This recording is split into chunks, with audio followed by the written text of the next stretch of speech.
Okay, that's how I look like when I don't have the mask. Now they can identify you, Chair.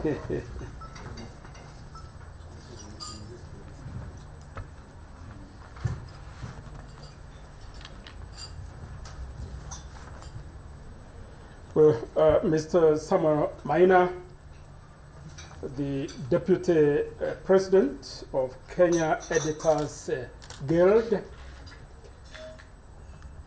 the members of the Kenya Editors Guild Council, the Chief Executive Officer of the Guild, the NCIC commissioners,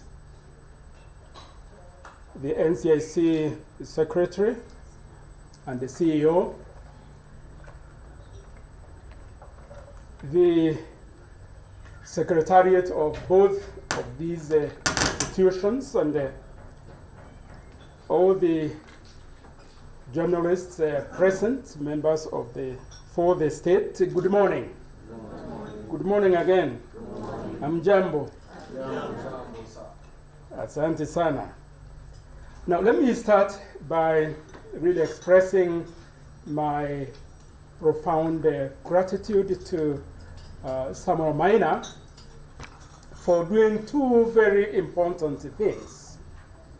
One is challenging NCIC to discharge its mandate in a way that it has not done so well before. And I would say that your remarks very much resonate with the current way in which NCIC wants it to go, and that is of rebranding itself so that it's not referred to as sometimes even the media, when reporting us, you call us the hate commission. So what we want to do is very much along the lines that Mr. Maina, you have suggested.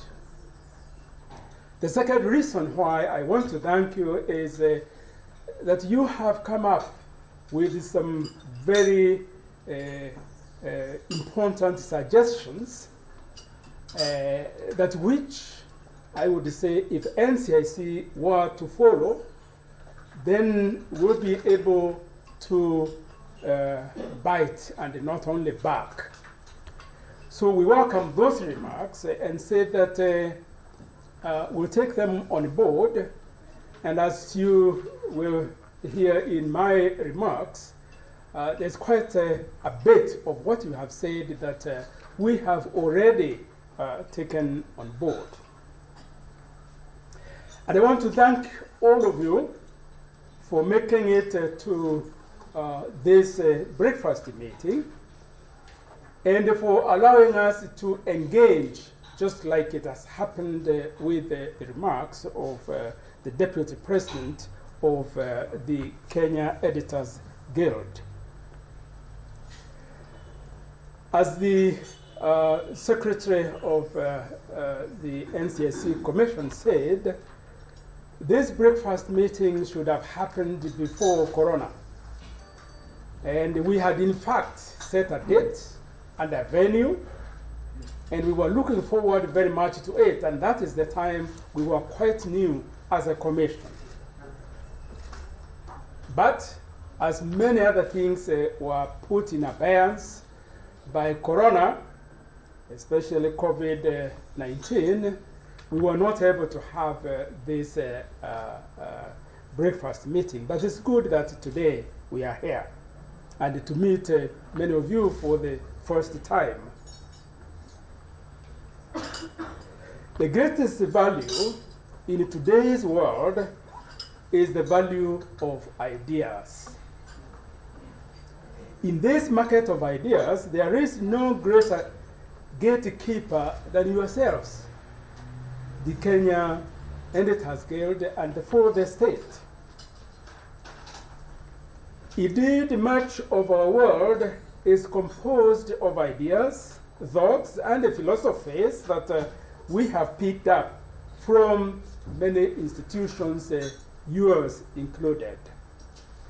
As an institution, we are aware that our task is to change the ideas that are acceptable in our country, the ideas that are palatable in our discourse, and indeed ideas which are unacceptable to take actions on. And there are many such ideas, and Mr. Maina even mentioned some of them, because these are the ones that are usually propagated by many of those who are our customers, so to speak. As the saying goes, bad things happen when good people do nothing, when evil rears its ugly hand. In this quest to quell the evil of hate speech, tribalism, electoral violence, ethnic contempt, we must be the good people who stood up to be counted.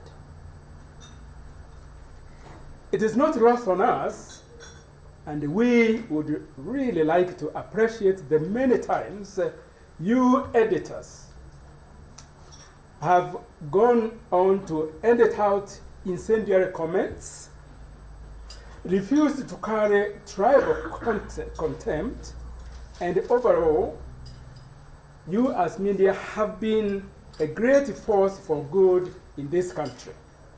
I congratulate you, heko na hongera sana. Your role in advancing cohesion cannot be understated. In fact, it is for this reason that we have called you here today to forge an alliance of good.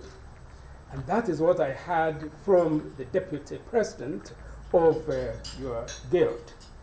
This partnership allows for the distribution of information concerning the prevention and the handling of violence, but also provides an opportunity for countering hate speech, incitement, ethnic contempt that create an environment of balanced opinions, thus creating an information equilibrium.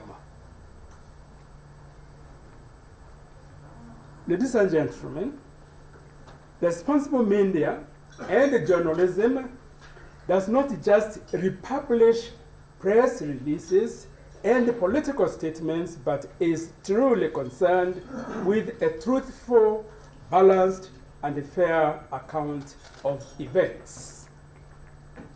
In order to achieve this, journalists have to stay clear of judgmental representations and describe reality without bias. The mantra that, as we know, is famous, that states, if it bleeds, it leads. Perhaps time has come when this maxim is not that we longer live by. Perhaps Kenyans will smile more if our news led with more good news and less bad news. I know that it is bad news, sensational news, etc., that sell your newspapers especially, and therefore when we say we should not live by that mantra any longer, perhaps we are telling you that you consider even having stories that are not going to be very well or to sell very well. But that is what we would like, and I think it's very much along the lines of Mr. Samuel Maina. But, my dear friends, the struggle to unify Kenyans continues every day. The high levels of political intolerance evident in both the public and the social media demand for strategic efforts that will counter the political rhetoric that has the ability of dividing Kenyans along ethnic and class lines. And it is indeed, as Mr. Maina said, on the social media. And this is an area in which we are not very experienced in dealing, because it is new. But we are building the capacity to be able to monitor very closely what also goes in social media, because this is where many of those who are guilty of these vices that we have mentioned, that's where they have migrated to. And therefore, we must follow them there and make sure that they account for whatever they say. At the same time, we still have more work to do to address the sporadic violent events among different tribes and clans. It is in view of this that we request for continued collaboration and a commitment to enhance peace amongst our people. And that collaboration, as we have heard from none other than the Deputy President of the Kenya's Editors Guild, is something which you have invited us to back on with yourselves. The Commission, as the Commission Secretary said, on 10th of December, launched the roadmap to the 2022 elections, rolling out the Elections Bila Norma campaign. And in your pockets, I think there is a copy of the roadmap. The Elections Bila Norma campaign aims to contributing to a violence-free before, during, and after the 2022 elections. It is my humble appeal that all of you who have gathered here today collaborate with the Commission in at least 3 areas. 1, by providing coverage to the Commission's events to educate the public on cohesion matters and the importance of peaceful elections. The second area in which we wanted to invite you to collaborate with us is by running our public service announcements aimed at educating the public on how to avoid violence, how to stop violence, and how to identify dangerous situations. And thirdly, by promoting peace journalism, where you try to uncover the causes behind a conflict and violence, including the true goals of all actors while making sure to humanize all victims, of the conflict and violence. These are the 3 areas that we would very much want to have a collaboration with yourselves. Further to this, we humbly ask for you to change the hate speech narratives.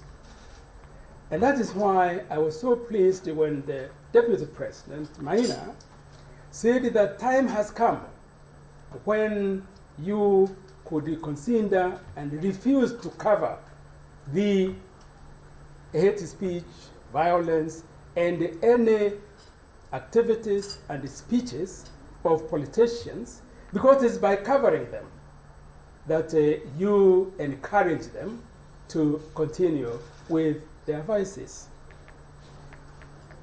Let us have a conversation that is based on thought leadership and social re-engineering.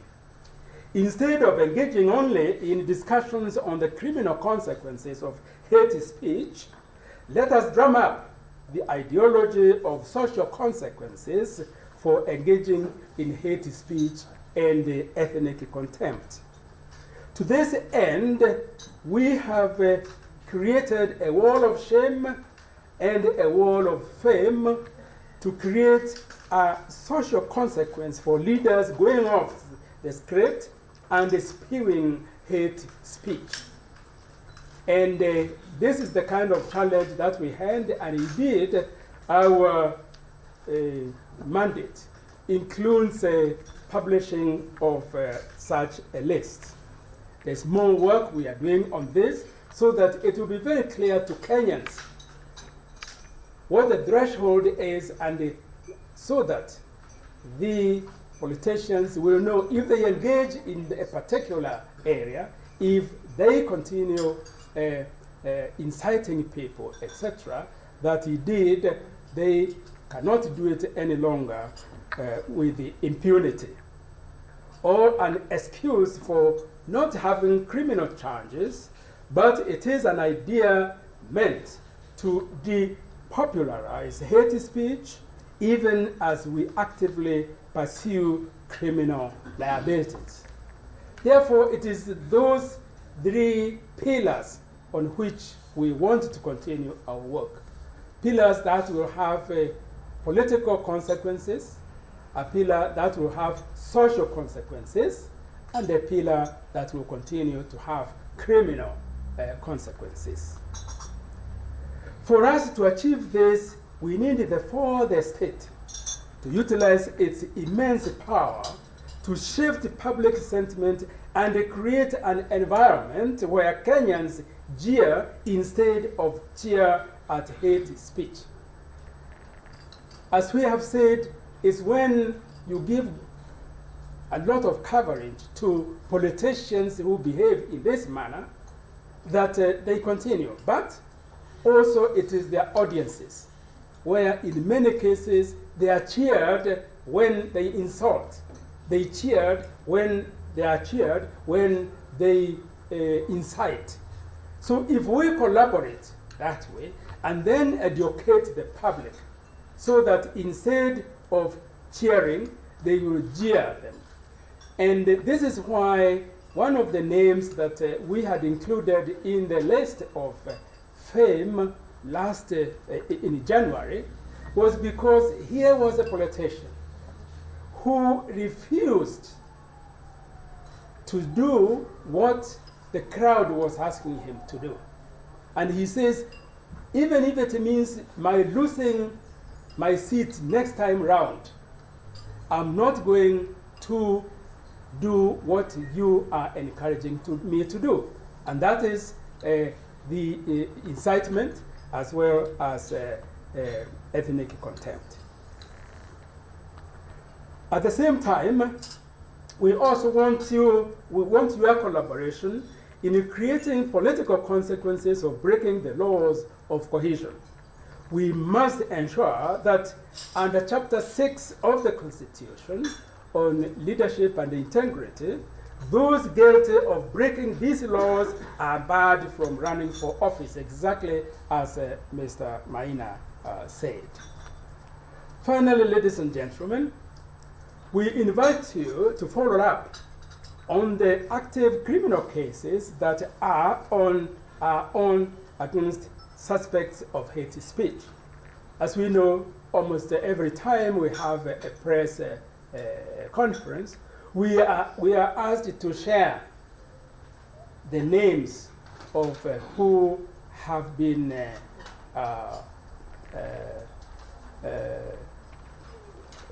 charged with hate speech, and very often this is asked so that you will know whether indeed the commission is following through the offenders, so to speak.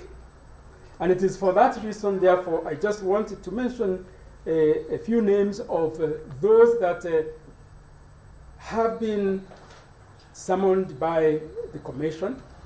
Investigations have been done by the commission investigators who are actually experts in this area because these are seconded to us by the DCIA.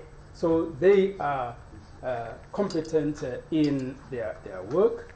And then we found that they met the threshold and we handed over to the DPP for prosecution.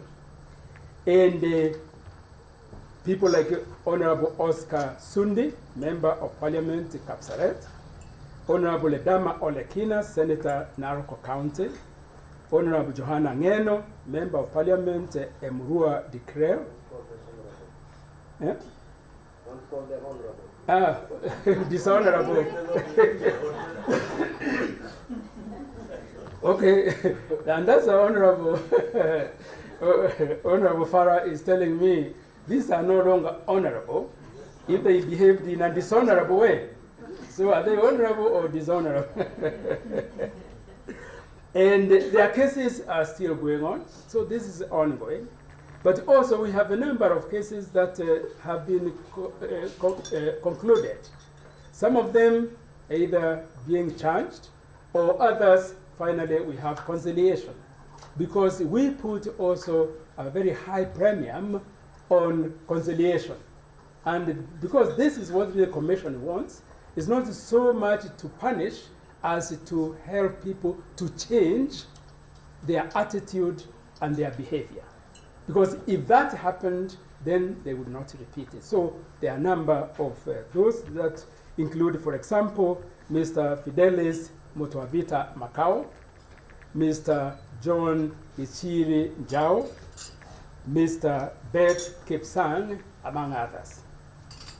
Highlighting these to the public will give them a sure sign that we as a Commission are not resting on our laurels, but are instead actively pursuing justice. We would also like to warn anyone who is thinking of engaging in hate violence, engaging in ethnic contempt, engaging in violence or disturbance of cohesion and harmony, that they will face the full force of the law and will also ensure that they pay a heavy social and political price. And in this respect, we are very closely monitoring the processes towards the by-elections that are coming on Thursday. And even those that will follow all the way to the referendum and the 2022 elections. This is what our roadmap spells out. And therefore, we will be there, whether it's in by election for Member of Parliament of Matungu or Kapchai, and in the ones of London and Hell's Gate, which they are suggesting to change the name from Hell's Gate to Heaven's Gate. I don't know which is. And we will make sure, because like we did in Msambweni, as you remember, this was the time that we were able to deal with the two senior politicians. And from then on, we'll continue at every by-election on the way, on the road to 2022 elections. And indeed, if you as the media update the public about the criminal proceedings against both the small fish and the big fish, and we keep the public informed, then the public and our leaders will be discouraged from engaging in that dishonorable behavior of hate speech or ethnic contempt or incitement of violence. With these few remarks, and many remarks, perhaps there are many, I would like to thank you once again for coming and urge you all to work with us to achieve the peace we know Kenya deserves and the peace that Kenya needs the most. Thank you for listening to me, and God bless you.